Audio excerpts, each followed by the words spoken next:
أعوذ بالله من الشيطان الرجيم.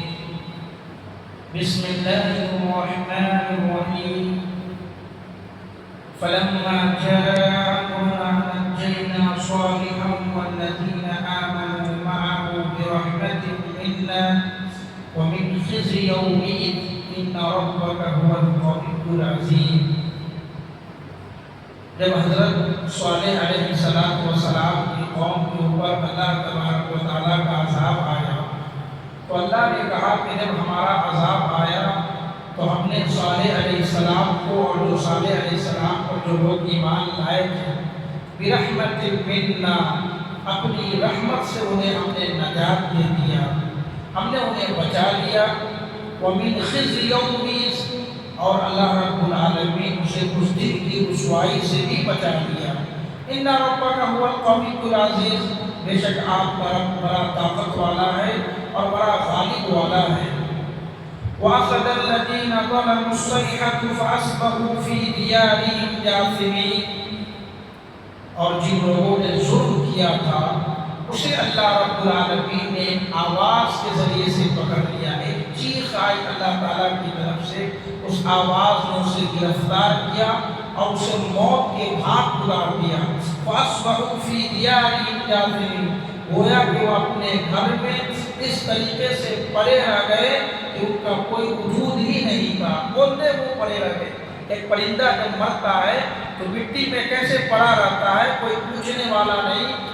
اس طریقے سے صالح علیہ السلام کی قوم کے اوپر جب عذاب آیا تو ان کی بھی حالت ایسی ہی تھی کہ اوندے منہ زمین کے اندر منہ ان کا گھسا ہوا تھا اور اس طریقے سے یہ زمین کے اوپر پڑے ہوئے تھے۔ کأن لم یغنوا فیہا، قرآن نے کہا کہ اس طریقے سے پڑے ہوئے تھے ان کا کوئی وجود ہی نہیں تھا، پہلے یہ قوم یہاں آباد ہی نہیں تھی، ایسی حالت اللہ تعالیٰ نے ان کی کر دی تھی۔ حرف غلط کی طرف اللہ تعالیٰ نے ان کو مٹا دیا اس دنیا ہستی سے۔ الا ان ثمود کفروا ربهم، لوگوں یاد رکھو بے شک قوم سمود نے اپنے رب کے ساتھ کفر کیا تھا۔ الا بعدا لثمود، تو یہ بھی یاد رکھو کہ قوم سمود کی کیسی بربادی ہوئی جب انہوں نے اللہ رب العالمین کے ساتھ کفر کیا تھا۔ وَلَقَدْ جَاءَتْ رُسُلُنَا إِبْرَاهِيمَ بِالْبُشْرَىٰ قَالُوا سَلَامًا۔ اب اللہ تبارک و تعالیٰ حضرت لوط علیہ السلام کے بارے میں تذکرہ فرما رہا ہے، اور لوط علیہ السلام دراصل یہ حضرت ابراہیم علیہ السلام کے چچا زاد بھائی ہیں، اور حضرت ابراہیم علیہ السلام یہ فلسطین کے اندر آباد تھے، اور حضرت لوط علیہ السلام ان سے آگے ان کی بحیرہ نام کی ایک بستی ہے، وہاں حضرت لوط علیہ السلام آباد تھے۔ پہلے دور میں یہ ہوتا تھا کہ ایک نبی ایک ہی وقت میں کئی نبی ہوا کرتے تھے، بیک وقت کئی نبی، جیسے ابھی حضرت ابراہیم علیہ السلام اور حضرت لوط علیہ السلام دونوں نبی ہیں، ایک علاقے کے نبی ہوتے تھے، ایک گاؤں کے نبی ہوتے تھے، لیکن ہمارے نبی آئے تو پورے کائنات کے امام بن کر کے آئے، پورے کائنات کے نبی بن کر کے آئے، یہاں تک کہ جنات اور انسان سب کے نبی بن کر کے آئے۔ قیامت کے آخری وقت میں جو انسان پیدا ہوگا سب کے نبی ہیں، لیکن یہاں حضرت لوط علیہ السلام اور حضرت ابراہیم علیہ السلام دونوں بیک وقت موجود ہیں۔ وَلَقَدْ جَاءَتْ رُسُلُنَا إِبْرَاهِيمَ بِالْبُشْرَىٰ قَالُوا سَلَامًا، تو جب فرشتے آئے، وَلَقَدْ جَاءَتْ رُسُلُنَا، ہمارے بھیجے ہوئے پیغمبر ابراہیم علیہ السلام کے پاس میں آئے، وہ فرشتے جا رہے تھے حضرت لوط علیہ السلام کے پاس میں، حضرت لوط علیہ السلام کے قوم کو عذاب دینے کے لیے وہ فرشتے جا رہے تھے، لیکن راستے میں فلسطین آیا، وہ حضرت ابراہیم علیہ السلام کے پاس وہ فرشتے آ گئے بالبشریٰ، خوشخبری لے کر کے، بشارت لے کر کے۔ حضرت سارہ کو اولاد نہیں ہو رہی تھی، بچے نہیں ہو رہے تھے، حضرت ابراہیم اور حضرت سارہ نے بڑی دعا کی تو اللہ تعالیٰ کی طرف سے یہ فرشتے خوشخبری کے ساتھ ساتھ لے کر کے آئے۔ قالوا سلاما، اور فرشتے حضرت ابراہیم کے پاس میں آتے ہیں اور کہتے ہیں السلام علیکم۔ قال سلام فما لبث ان جاء بعجل حنیذ، تو حضرت ابراہیم علیہ السلام نے ان کے سلام کا جواب دیا کہ تمہارے اوپر بھی سلامتی ہو۔ فما لبث ان جاء بعجل حنیذ، اور حضرت ابراہیم علیہ السلام بغیر کسی تاخیر کے، بغیر کسی دیر کیے ہوئے حضرت ابراہیم علیہ السلام بچڑے کا بھنا ہوا گوشت لے کر کے آ گئے۔ جب ان کے پاس میں بہت سارے فرشتے آئے اور ان فرشتوں کو دیکھا تو حضرت ابراہیم علیہ السلام کو جب فرشتوں نے سلام کیا تو حضرت ابراہیم علیہ السلام نے جواب دیا اور فوراً بغیر کسی پوچھے ہوئے کہ آپ کو کھانا بھی کھانا ہے۔ دیکھو مہمان نوازی یہ ہوتی ہے۔ حضرت ابراہیم علیہ السلام کیسے مہمان نواز ہیں؟ ہم مہمان ہمارے گھر پہ آتے ہیں تو ہم پوچھتے ہیں آپ کے لیے کھانا بنائیں، تاکہ وہ مہمان کھانے والا آدمی بھی سامنے والا کہے گا رہنے کی ضرورت نہیں، میں کھا کر کے آیا، حالانکہ وہ کھا کر کے نہیں آیا۔ ہم یہ کرتے ہیں تاکہ وہ کھائے گا، اب وہ کا جب بہت زیادہ آدمی کہتے ہیں نا اپنے آپ میں کہ بے شرم ہوگا، وہ کہے گا ہاں لے کر کے آئیے۔ تو ایک طریقہ ہوتا ہے۔ تو حضرت ابراہیم علیہ السلام اس کے بارے میں پتہ چلتا کتنے مہمان نواز تھے۔ سلام کا جواب دیا، فوراً گئے، بچڑا ذبح کیا اور بھنا ہوا گوشت لے کر کے آئے، اس کے اندر پانی نہیں لگایا، بھنا ہوا گوشت۔ اور آج بھی بھنا ہوا گوشت کھانے کا مزہ الگ ہے۔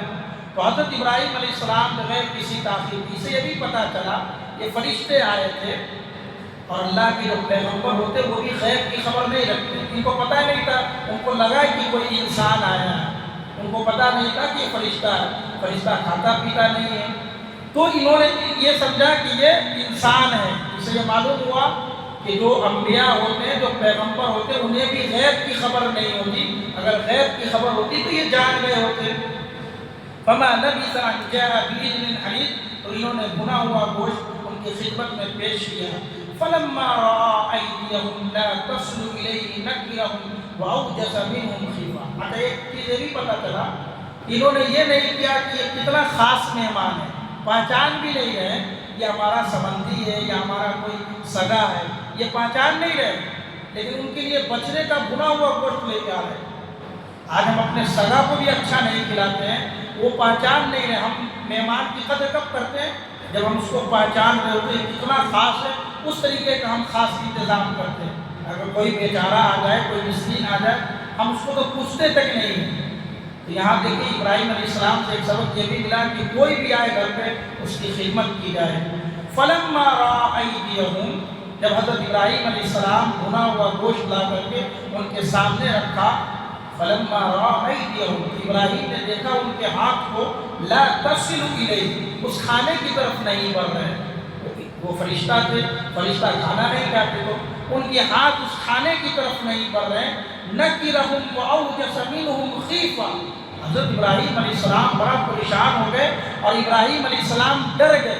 اور اس وقت کا یہ عالم تھا، اس دور میں ایک نظام تھا کہ اگر کوئی مہمان کسی کے گھر آتا اور کھانا نہیں کھاتا، اس سے یہ سمجھ میں آتا تھا کہ یہ اس کا ارادہ صحیح نہیں، یہ دشمن ہے جو ہمارے گھر پہ نہیں کھا رہا ہے۔ تو حضرت ابراہیم علیہ السلام کو ڈر لاحق ہوا، یہ میرا کوئی دشمن ہے جو میرے کھانے کی طرف ہاتھ نہیں بڑھا رہا۔ قالوا لا تخف، فرشتوں نے کہا کہ تمہیں ڈرنے کی ضرورت نہیں۔ جب انسان کوئی ڈرا ہوا ہوتا ہے اس کے چہرے کے ہاؤ بھاؤ سے پتہ چل جاتا ہے کہ یہ آدمی ڈرا ہوا ہے۔ جب فرشتوں نے دیکھا کہ ابراہیم ڈر گئے ہیں، ہم کھانا نہیں کھا رہے ہیں، تو فرشتوں نے جواب دیا لا تخف، تمہیں ڈرنے کی ضرورت نہیں، انا ارسلنا الی قوم لوط، ہم تو قوم لوط کی طرف بھیجے گئے پیغمبر ہیں، قوم لوط کی طرف بھیجے ہوئے اللہ تعالیٰ کی طرف سے، ہم فرشتے، ہمیں کھانے پینے کی ضرورت نہیں، ہم کھانا نہیں کھاتے۔ وامرأتہ قائمۃ، اور یہ سارا منظر حضرت سارہ علیہ السلام وہیں پر کھڑی ہو کر کے دیکھ رہی تھی۔ وامرأتہ قائمۃ، ان کی بیوی سارہ کھڑی ہوئی تھی۔ اور یہ سارا منظر دیکھ کر کے جب شوہر ڈر گیا، حضرت ابراہیم علیہ السلام فرشتوں کو دیکھ کر کے ڈر گئے۔ فضحکت، وہ ہنس پڑی، یہ دیکھو ہمیں دھمکاتا ہے ابراہیم، گھر میں دبدبا ان کا کتنا ہے، یہ دیکھو یہ خود ڈر رہے ہیں۔ تو فضحکت، بیوی ہنسنے لگی۔ فبشرناها باسحاق ومن وراء اسحاق یعقوب، دنیا انسانیت میں پہلی مرتبہ ایسا ہوا کہ کوئی فرشتہ آیا ہو اور بیٹے کے ساتھ ساتھ پوتے کی بشارت سنا دی، بیٹے کے ساتھ ساتھ پوتے کی بشارت ہو گئی ہو کہ بیٹا کے بعد پوتا بھی ہوگا۔ نام بھی بتایا کہ تمہیں اسحاق کی بشارت دیتا ہوں، ومن وراء اسحاق یعقوب، اور اسحاق کے بعد میں یعقوب کی بشارت دیتا ہوں، یعنی اسحاق کو جو بیٹا پیدا ہوگا اس کا نام یعقوب ہوگا۔ بیٹے کے ساتھ ساتھ فرشتوں نے پوتے کی بھی خوشخبری سنا دی۔